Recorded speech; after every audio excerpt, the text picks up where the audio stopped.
What's going on, everyone? Welcome back to the channel. I am the real Jussy of the Distorted Theorist, and today is a special moment. We got Brian Herring, and we got Ray.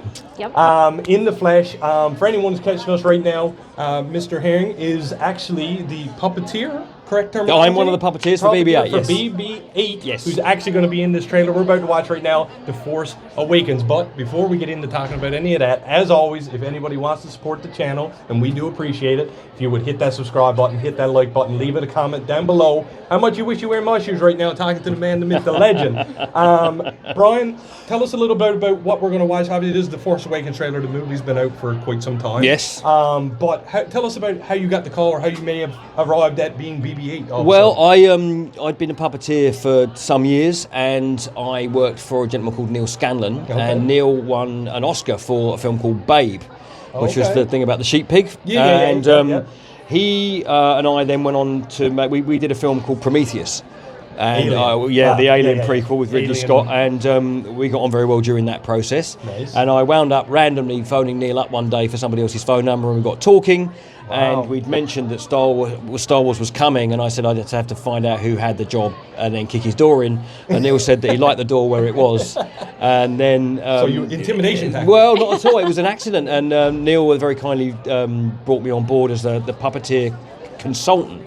So it was my job to help find performers and work with the designers and with the set people and the costume people and that kind of thing to find and put performance into the creatures and do that kind of thing. So that was how I came to BB-8, or came to Star Wars, and then during that process we started getting drawings for BB-8 came through, and I did a couple of little character studies with a gentleman called Josh Lee, and it all sort of went from there, and then the rest of the team got assembled. Next thing we were on with Daisy Ridley. With Daisy Ridley, We're just going to pretend this is Daisy Ridley. This is actually a good friend of ours, cosplayer Laura Cross.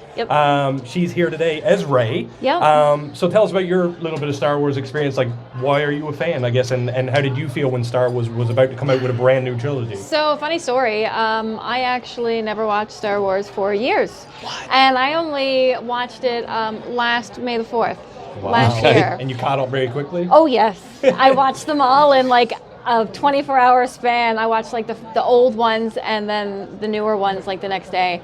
But after I watched them all, I was completely hooked, and then it just went downhill. Well, I tell you what, let's look back at your career, let's look at your new desire, and let's get into the trailer reaction and discussion for Star Wars The Force Awakens right now.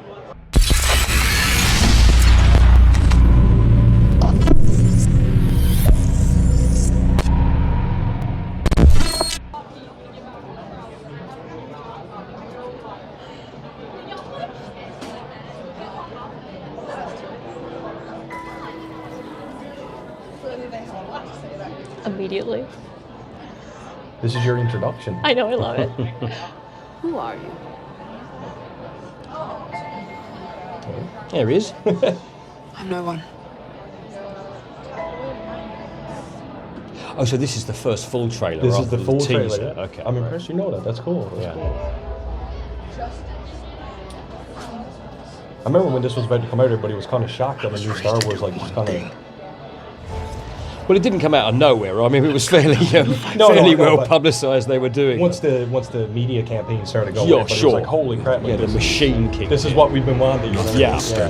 I can remember everybody being so hyped up over this, and I'm like, it's Star Wars.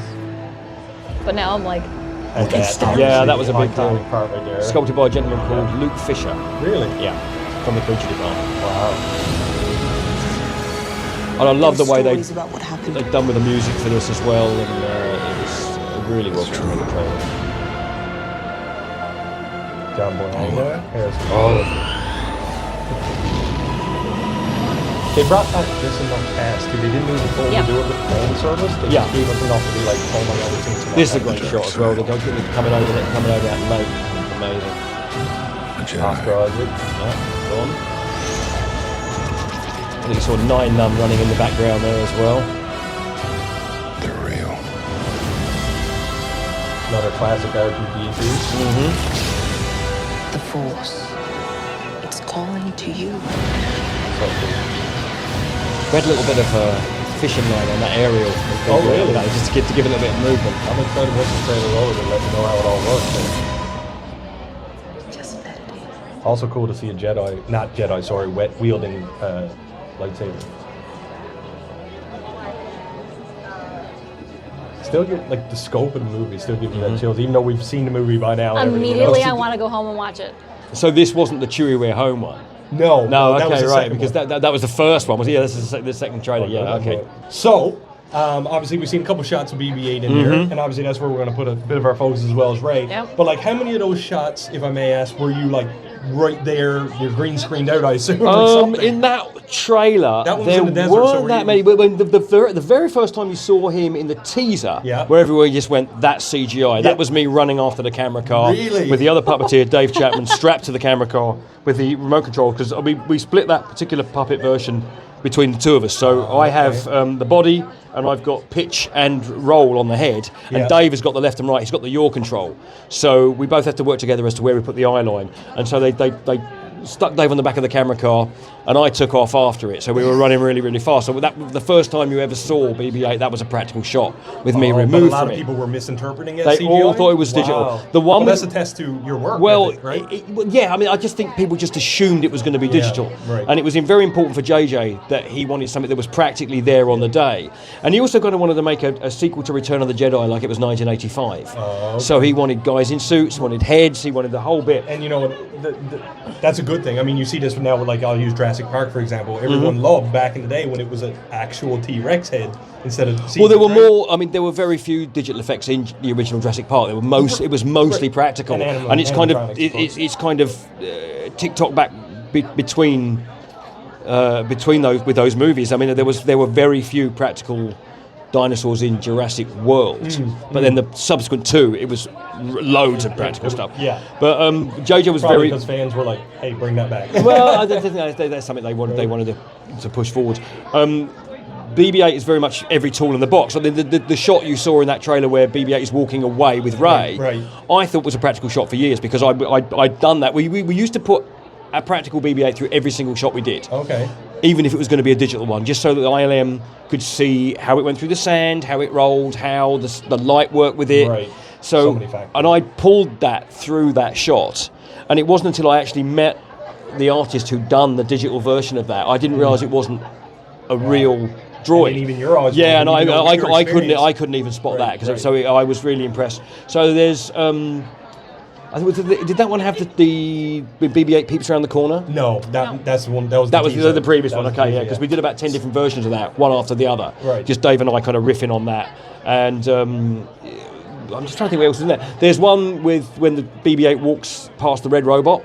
Everything in there was practical, but that was one of the trike versions of BB-8. So it's got two wheels on the back, and it pushes it along. Well, they remove it, but when the camera is behind the BB-8, what they do is they spin it round, and so the wheels pull it. So you can hide a lot of that, and then they go in digitally and remove that stuff later on. Yeah, which is crazy. That particular version is driven by a chap called Matt Denton, who is one of the animatronics electronics programmers, and so he does a lot of puppetry as well on these movies.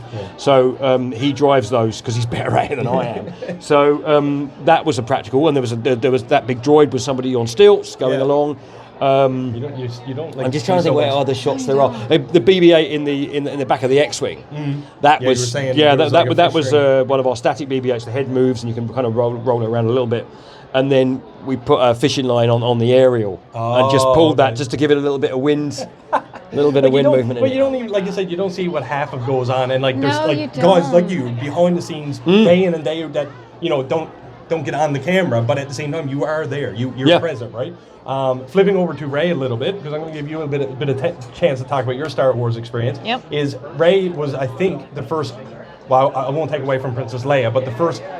You can't take away from. No, exactly. The first full female, like, hero with the lightsaber and everything, right? So I'm wondering, as a female yourself, how was that to see a lead female role in such empowering role carry a trilogy? It was nice. And obviously inspired this. Well, it was nice to see a female character who's like wielding a lightsaber in practical clothing.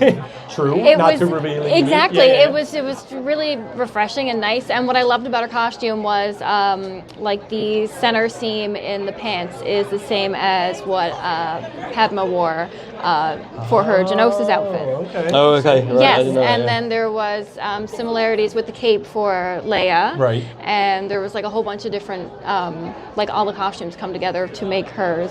So it's kind of Which I like loved. like the draw from the old like fan service once yeah, again. it was like a little bit of everything put into this costume, know which that. I didn't- Well, Michael Kaplan, who was the costume designer, Yeah. I mean, he knows what he's doing. He did Blade Runner, and he did a really- whole load Really? of stuff. Oh, And the okay. guys, like, look him up, Michael Kaplan. And they went back into all the stuff and just Yeah, he they, was like- working in someone else's palette. So Yeah. you know, stuff that had been established, but then had to come up with stuff that we kind of had seen before but hadn't seen before. Yeah. Which was also very much the way that the guys approached the creatures and the droids. So it had to be within a certain world. Yeah, well, Yeah. so So you that's got to what we carry did the with the aesthetic costumes. Yeah. throughout because Yep. there was if not, there was a something to good look at the place. theme like throughout everything, for all the movies, even you know how the older ones were made so long ago compared to the recent ones. It was all so cohesive and fit together so well. I loved that. Amazing. Yeah. Perfect. Brian, thank you so much for joining Oh, us. my It's been a pleasure. pleasure. And Ray, Laura, thank you Yes, so much for joining thank us. you. As always, guys, if you enjoy the content, we do appreciate it. If you would hit that subscribe button, hit that like button. And with that, I am the real Jussy of the Distorted Theorists here with Brian Herring and Ray. And like we always say around here, keep it real.